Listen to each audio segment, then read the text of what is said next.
최근에 서울역 가보신 적 있으신가요? 후문을 통해서 내려가게 되면 유난히 시선이 가는 브랜드가 하나 있습니다.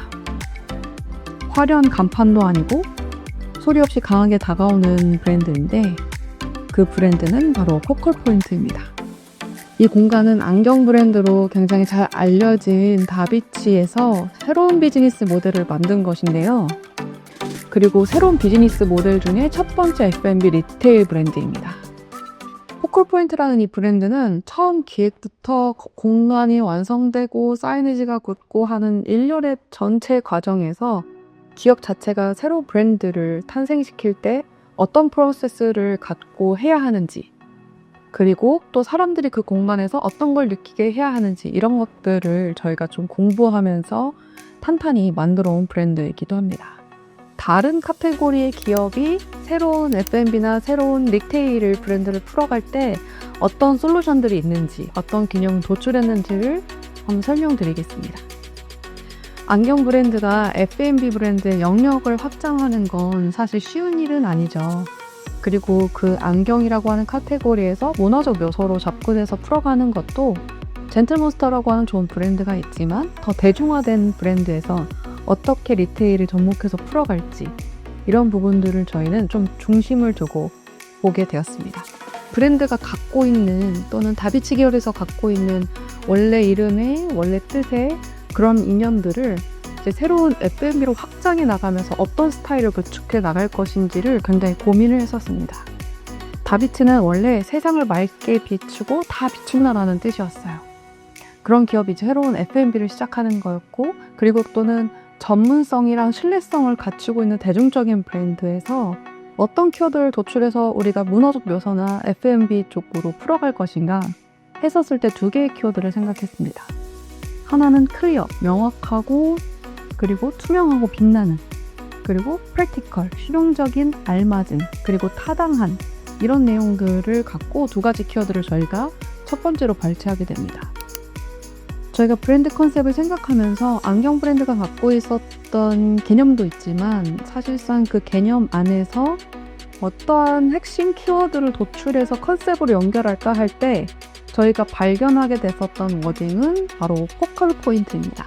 그 포컬 포인트라고 하는 것은 총 3가지를 뜻하는 의미가 있었습니다. 하나는 사람들의 관심이나 주의가 집중되는 사물의 중심 부분을 얘기하기도 하고, 두 번째로는 사진을 찍을 때 대상의 영상이 가장 똑똑하게 똑바르게 나타나는 그런 점 부분들을 얘기하기도 합니다. 세 번째는 렌즈나 또는 이제 거울에서 입서 평행광선에서 모이는 점, 이런 부분들을 통과해서 모두 평행광선으로 될 때 그 점이 있는데 그 부분을 포컬 포인트라고 지칭하기도 합니다. 또는 친구들과 만날 때 야, 우리 거기서 만나자 라고 지칭할 때 쓰는 단어 중에도 포컬 포인트라고 말하기도 하죠. 그런 부분들의 여러 소스들을 기업을 보면서 생각을 해냈고, 그런 것들을 좀 한 단계 한 단계 밟아 나가고 있었던 와중에 새로운 작가의 작품이 또 떠오르기도 했는데요. 뮤지엄에서 이 의자 2개를 두고 관객이 계속 바뀝니다. 관객이 바뀌어 나가는 와중에 대화를 이어나가기보단 서로 눈빛을 맞추고 대화를 하지 않은 상태에서 감정적 또는 공간에 대한, 공기에 대한 교류를 오가게 되었는데 옛 연인이 맞은편에 앉게 된 거예요. 어떤 대화도 없이 시간이 흐르면서 오랜만에 만났던 그 옛 연인을 보고 서로 눈물을 흘립니다. 그런 걸 통해 저희가 좀 알게 됐었던 부분들은 어떠한 대화가 없이 그냥 눈을 맞추고 눈높이를 맞추고 하는 그런 과정 속에서도 충분히 어떠한 교류와 교감을 할 수 있다라는 부분들을 저희가 작가의 작품을 통해서 또 발췌하게 됩니다. 새롭게 그 안경 또는 다비치라고 하는 그 의미를 갖고 있는 브랜드에서 새로운 F&B를 낸다고 하면 어떤 이름이 좋을까라는 생각에 그냥 단순하게 정말 그 포컬 포인트, 서로의 문화적 시야, 그리고 생각의 시야, 그런 것들의 초점을 서로 맞춰나가는 과정들, 이런 것들이 하나의 문화적 경험을 선사해 나가는 메시지 비즈니스로 전개하면 어떨까 라는 생각을 갖고 의견을 같이 하고 서로의 의견을 좀 일치하고 동의를 이제 얻을 때, 동의를 구할 때 뜻하는 수거 중에 하나인데, 그러면서 이제 CI2I라고 하는 슬로건을 저희가 잡게 되었고, 브랜드 무드는 앞서 설명드렸었던 뭔가 클리어하고 뭔가 또 궁금증을 일으키고 문화적 요소를 제공할 수 있고 에센셜하고 대중적인 부분들을 풀어갈 때 첫 번째는 다비치가 갖고 있었던 메인 블루 컬러를 좀 풀어갔었던 부분들도 있고, 그리고 안경이라고 하는 그 스트럭처가 줄 수 있는 소재적인 부분들, 이런 부분들을 갖고도 공간에서 쓸만한 소재나 매트리얼 부분들로 저희가 풀어가게 되었습니다. 반사체, 투명체, 빛을 조금 더 활용해서 다시 전개할 수 있는 방법들에 대한 요소는 무엇이 있을까?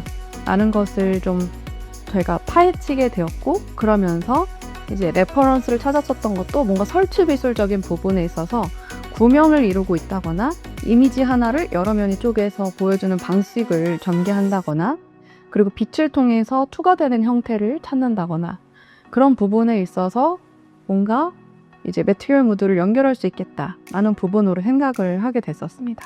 모티브가 됐었던 두 가지 측면에, 하나는 시야를 조금 체크할 수 있거나 또는 눈의 도수인 거죠. 치수를 체크할 수 있는 부분들에 대한 도표적인 부분을 그래픽으로 풀어간 게 있고, 그리고 하나는 로케이션 자체가 서울역이기 때문에 뭔가 중심이 되는 위치에서 있는 그 서울역이라고 하는 키워드를 그래픽적인 요소에서 두 가지로 나눠서 형태를 풀어가게 됐었습니다. 다비치에서 파생된 광학적인 소재의 조준점, 서울역이라고 하는 장소적인 그런 활용도를 지리적 요소로 좀 소재를 풀게 되었고, 그러면서 선이나 그리고 또는 다양한 왜곡된 형태에 대한 그래픽을 갖고 그래픽적인 부분의 컨셉을 저희가 풀어가게 되었습니다.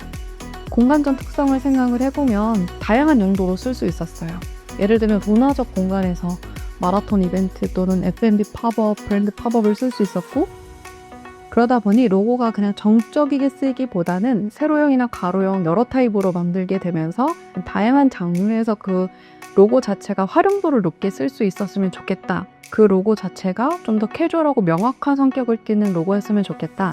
라는 방법으로 그래픽을 풀게 되었었고, 이제 프로젝트 현장을 서울역을 지나서 후문으로 내려가는데 너무 그 공간이 잘 보이는 거예요. 내려가자마자 적색 벽돌로 공간이 둘러싸져 있었고, 도로가 굉장히 좁았어서 도로를 지나가는 행인들이 어깨를 부딪힐 수 있을 만큼 다수일관이 지나가면 좀 불편할 만큼의 도로의 폭이었어요. 예전에는 해장국집 같은 경우는 입구가 도로 쪽으로 나와 있거나 또는 주차장을 지나서 들어가야 되는 입구였는데, 출입구는 좀 불편함을 동반하지 않는 위치에 있어야겠다라는 생각을 하게 됐었습니다. 서울역이나 또는 도로에서 운전하면서 지나갔을 때도 최대한 그 공간이 잘 보여야 된다라는 생각을 했어서 정사각형에 대한 도면이 있지만 실제 입구를 왼쪽이나 오른쪽이 아닌 대각선으로 해서 입구를 들어가게 됩니다. 그리고 안에 들어갔을 때도 사선으로 들어가기 때문에 카운터가 정방향으로 직사각으로 있다고 하면 한 번 더 몸을 틀어서 측면을 바라보게 되는 동선이어서, 사선으로 카운터를 잡게 되면 입구에서 들어가자마자 긴 사선에 대한 파사드가 내부적으로 하나의 씬을 이루게 되고, 카운터 뒷면은 저희가 불투명 유리 또는 투명한 유리를 두고, 그리고 저희가 모티브로 잡았었던 그래픽들을 월 뒤에 두면서 계속 움직이게 만들었었어요.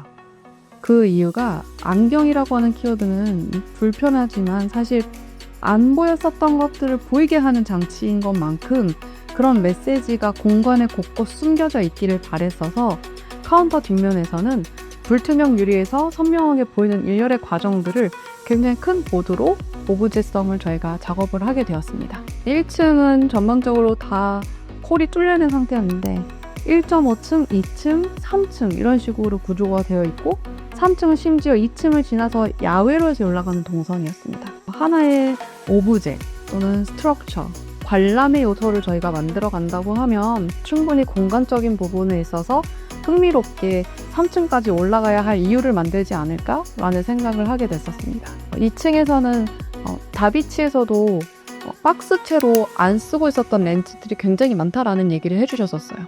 안 쓰게 됐었던 렌즈들이 그냥 버려지는 게 아니라 렌즈를 통해서 뭔가의 하나의 오브제들을 만들면 뭔가 아이덴티티가 연결되어 있는 기업의 에센셜한 것들을 하나의 오브제성으로 만들 수 있다라는 생각을 갖고, 저희가 만들었던 핵심 그래픽들을 렌즈에 기입해서 스트럭처를 만들어 조명의 일부로 설치를 하기도 합니다.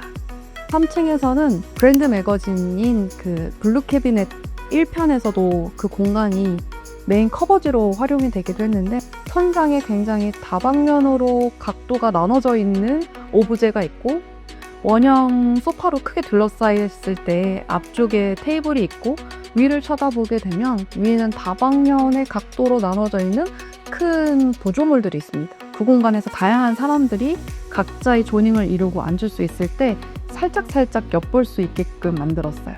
서울역 후문에서 에스컬레이터를 타고 또는 계단을 타고 내려올 때 그 건물이 바로 정면에서 보이게 되는데, 핵심 그래픽 자체가 건물을 뚫고 나가는 것처럼 저희가 보이게 만들었어요.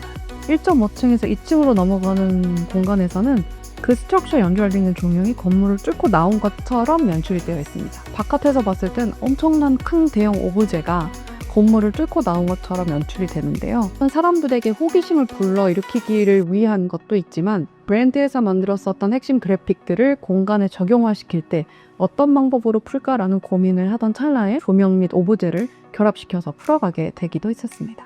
다비치 프로젝트를 하면서 기업이 갖고 있는 아이덴티티를 새롭게 풀어갈 때 되게 많이들 어려워하세요. 그리고 그 아이덴티티를 숨기거나 또는 들춰보지 않으려고 하는 분들도 굉장히 많았습니다. 하지만 저는 그 다비치가 갖고 있었던 특징들을 갖고 좀 더 세련되고 조금 더 영한 세대들에게, 그리고 더 다수에게 어떤 핵심적인 문화 콘텐츠의 공간으로 활용도를 가져가게 할 수 있을까 라는 부분으로 브랜딩이랑 공간을 풀어가게 되었고, 그거에 따라서 굉장히 많은 어플리케이션들을 만들기 시작했어요. 티셔츠, 유니폼, 그릇, 테이크아웃 컵, 그리고 또 그 안에 다양한 그래픽들, 윈도우 사이니지 등등, 누가 봐도 하나의 브랜드로 보이게끔 되어 있지만 같은 그래픽들은 아니기도 합니다. 브랜드라고 하는 일련의 과정들은 결코 분리되어 있는 것들이 아닌, 마치 계단을 오르고 또는 계단을 내리고 하는 것처럼 당연히 연결될 수밖에 없는 것이라고 생각을 합니다. 다비치 프로젝트를 보고 새로운 리테일을 런칭을 할 때, 준비를 할 때, 이런 사례도 있구나, 이런 케이스로 또 발전이 되고, 그리고 다양한 고객들이 올 수 있구나. 지금은 캐리어를 끌고 일본 관광객들이 정말 많이 오는데요. 사이트들을 찾아가는 경로 중에 많이 방문을 하세요. 지역적인 요소, 브랜드가 갖고 있는 요소, 그리고 그 주변 일대에서 환경을 이루고 있는 많은 고객들이 누구인가를 파악을 하면서 브랜드를 살펴본다고 한다면 조금 더 흥미롭고 재미난 공간으로 다양한 용도로 쓸 수 있는 부분들이 있을 것 같습니다.